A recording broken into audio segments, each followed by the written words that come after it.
Obrátili sa na nás obyvatelia, ktorí si kúpili vysnívané rodinné domy v radovej zástavbe v Novej Štvrti.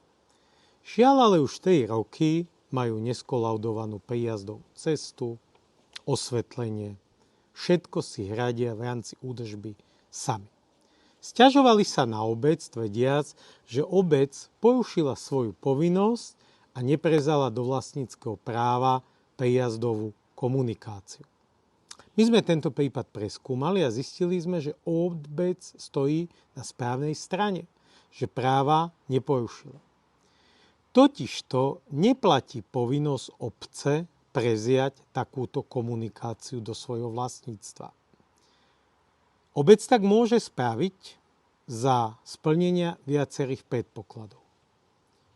Že nadobudne vlastnícke právo k pozemku, na ktorej stojí táto cesta, že je zakreslená v geometrickom pláne, že je postavená v súlade s územným plánom a ďalej musia byť splnené ešte iné podmienky.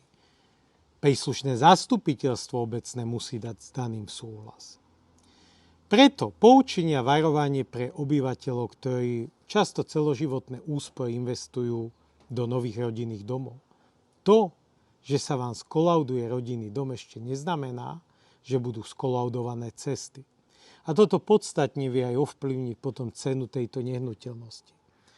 Upozorňujeme, že primárnu zodpovednosť za vysporiadanie cesty má ten developer.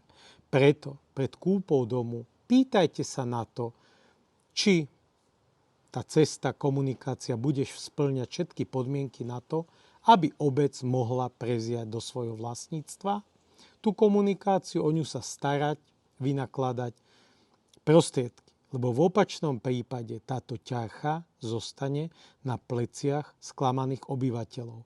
A darmo sa budú domáhať povinnosti obce. Ak taká neexistuje, tak nemožno sa tejto povinnosti domáhať.